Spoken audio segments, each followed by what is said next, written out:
Hello students, चलिए अब अपन इस वीडियो में स्टार्ट करने वाले हैं मैथमेटिकल टूल का अपना first topic, that is trigonometry.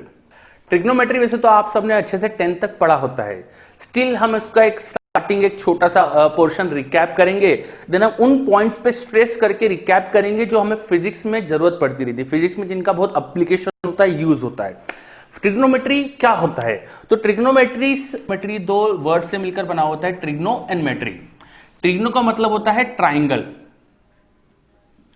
Triangle का मतलब क्या होता है आप सब जानते हैं, 3 एंगल्स वाला। एंड मेट्री मतलब क्या होता है, मेजरमेंट। तो ट्रिग्नोमेट्री का एक तरह से बेसिकली मतलब हो जाता है ट्राइंगल्स का मेजरमेंट, 3 एंगल्स वाले डायग्राम्स का ज्योमेट्रीज में मेजरमेंट करना, ये होता है ट्रिग्नोमेट्री। ट्रिग्नोमेट्री में हम डील करते हैं एक राइट एंगल ट्राइंगल से। राइट एंगल ट्राइंगल क्यों लेते हैं? क्योंकि राइट एंगल ट्राइंगल जितने भी होंगे, अगर उनका एक ये एंगल, ये वाला जो एंगल है, इसे हम अगर बोले थीटा, ये सेम हुआ, तो all right angle triangle with this angle to be same, वो हमेशा सबके सब क्या होंगे, सिमिलर। अब सिमिलर होंगे ट्राइंगल तो उनके रेशियोज इक्वल आएंगे। आप जैसे इसी ट्राइंगल को देखिए, इस ट्राइंगल को अगर मैं एक्सटेंड करके एक थोड़ा बड़ा ट्राइंगल भी यहां पर अगर इसे ड्रॉ करूं, वो भी एक राइट एंगल ट्राइंगल है। Consider this triangle ABC and the triangle B dash and this C dash. This triangle ABC and this triangle ABC dash, ये दोनों ट्राइंगल सिमिलर है, तो इनकी करस्पॉन्डिंग साइड्स का रेशियो हमेशा इक्वल आने वाला है। तो ये जो प्रॉपर्टी है कि साइड्स का रेशियो इक्वल आता है, बस इसी प्रॉपर्टी को अपन एक्सप्लॉइट करते हैं और ट्रिग्नोमेट्रिक रेशियोज डिफाइन कर देते हैं। All the triangles with this angle is theta, उन सब में अगर हम रेशियो निकाले उनके परपेंडिकुलर और हाइपोटेन्यूज का, थीटा के सामने वाली साइड आप जानते हैं परपेंडिकुलर एंड ये 90 डिग्री के सामने की साइड हाइपोटेन्यूज कहलाती है। तो इन सारे ट्राइंगल्स में इन परपेंडिकुलर हाइपोटेन्यूज का रेशियो इक्वल आने वाला है। जिन सब ट्राइंगल में ये एंगल 30 डिग्री होगा, तो उन सब के लिए एक 30 डिग्री के लिए जो साइन 30 डिग्री की वैल्यू होगी, मतलब परपेंडिकुलर और हाइपोटेन्यूज का जो रेशियो होगा वो सेम आने वाला है। तो इस तरह से हम कुछ और ट्रिग्नोमेट्रिक रेशियोज भी डिफाइन करते हैं।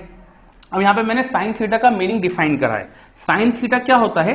परपेंडिकुलर और हाइपोटेन्यूज का रेशियो, ये किसके लिए? जिस ट्राइंगल के लिए ये एक्यूट एंगल थीटा हो।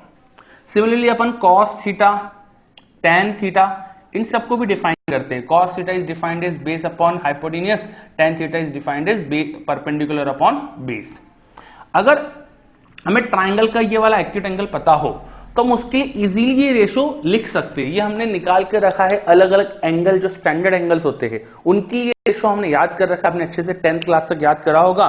जैसे 30 डिग्री के लिए साइन 30 डिग्री की वैल्यू हो जाती है हाफ, तो उसके परपेंडिकुलर हाइपोटेन्यूज का आपको रेशो पता होता है।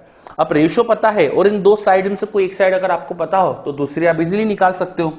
तो आप इस रेशो को यूज करके परपेंडिकुलर निकाल सकते हो, उसे लिख सकते हो हाइपोटेन्यूज इंटू साइन थीटा।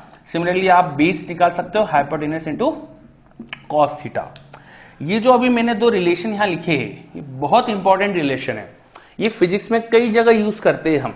अगर किसी भी राइट एंगल ट्राइंगल में हमें हाइपोटेन्यूज नोन हो तो उसका परपेंडिकुलर और ये जो बेस होता है ये इजीली लिखा जा सकता है। परपेंडिकुलर और बेस इजीली लिखा जा सकता है।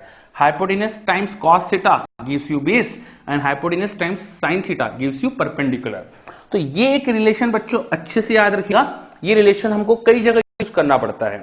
कभी भी अब आपके सामने एक राइट एंगल ट्राइंगल हो जिसका हाइपोटेन्यूज आपको पता हो और आपको ये एंगल पता हो या एंगल थीटा भी दे जाए, तो इस एंगल को थीटा लेके hypotenuse times sine theta perpendicular लिखा जा सकता है, hypotenuse time cos theta base लिखा जा सकता है। तो एक हमारे पास काम की इंपॉर्टेंट चीज है जिसे मैंने यहां पे हाईलाइट करा है। चलिए, sine theta, cos theta, tan theta के अलावा कुछ और ट्रिग्नोमेट्रिक रेशियोज भी होते हैं, वो सब आप जानते हैं। तो मैं एक बार जल्दी से नेम कर देता हूं। यहाँ पे cosec theta, it is inverse of sine theta, ये डिफाइन करते हैं अपन hypotenuse upon perpendicular. Similarly then sec theta, it is 1 upon cos theta, it is defined as hypotenuse upon base, and then you have cot theta which is 1 upon tan theta and it is defined as base upon perpendicular।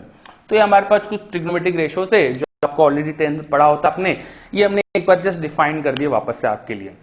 साथ में आपको एक important चीज physics में कई बार जरूरत पड़ेगी।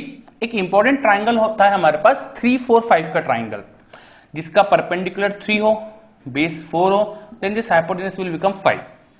ऐसा जो भी ट्राइंगल दिखे या जिनकी साइड्स का रेशियो ये हो, जिनके बेस, परपेंडिकुलर और हाइपोटेन्यूज का रेशियो 3, 4, 5 हो, इन सब ट्राइंगल में ये एंगल अप्रोक्सीमेटली 37 डिग्री होता है, देन ये एंगल अप्रोक्सीमेटली 53 डिग्री होता है। तो इस ट्राइंगल से आप sin 37, cos 37 and rest trigonometric ratios के वैल्यू निकाल सकते हो। तो ये एक ट्राइंगल आपको बहुत याद रखना पड़ेगा फिजिक्स में, इसकी बहुत जरूरत पड़ेगी।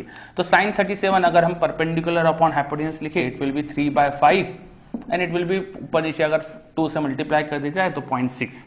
cos 37 सिमिलरली 4/5, ये 0.8। ऐसे आप बाकी रेशियो भी लिख सकते हैं इसके लिए। tan 37 इट विल बी 3/4 और 0.75, और बाकी ट्रिग्नोमेट्रिक रेशियोज भी आप लिख सकते हैं। मैंने अभी 37 डिग्रीज के लिए ट्रिग्नोमेट्रिक रेशियोज की वैल्यू लिखी है। अब आपसे मैं चाहूंगा कि आप cos 53, sin 53, tan 53, इन सब की भी वैल्यूज मुझे बताइएगा। चलिए, तो अभी हमने यहां पर क्या बात करी, व्हाट इज ट्रिग्नोमेट्री। ट्रिग्नोमेट्री में राइट एंगल ट्राइंगल का मीनिंग क्या होता है, ट्रिग्नोमेट्रिक रेशियोज का मतलब क्या होता है। ट्रिग्नोमेट्रिक रेशियोज में कुछ एक इंपॉर्टेंट अपन ने फॉर्मुलेज देखे जो हमें यूज करना पड़ेंगे, हमें जरूरत पड़ती है जिनकी। ट्रिग्नोमेट्रिक रेशियोज हमने डिफाइन करे, 6 ट्रिग्नोमेट्रिक रेशियोज होते हैं जो हमने डिफाइन करे। यहाँ पर एक इंपॉर्टेंट ट्राइंगल देखा जो फिजिक्स में कई बार हमें यूज करना पड़ता है, कई बार जरूरत पड़ती है, 3, 4, 5 का ट्राइंगल, और उसके लिए sin 37, cos 37, tan 37 की लिखी है। और मैंने आपको होमवर्क में बोला है कि आप मुझे sin 53, cos 53 एंड tan 53 की वैल्यू लिख के देंगे। चलिए, अभी ट्रिग्नोमेट्री में इतना रुकते हैं अपन, और अपन अगले लेक्चर में पढ़ेंगे।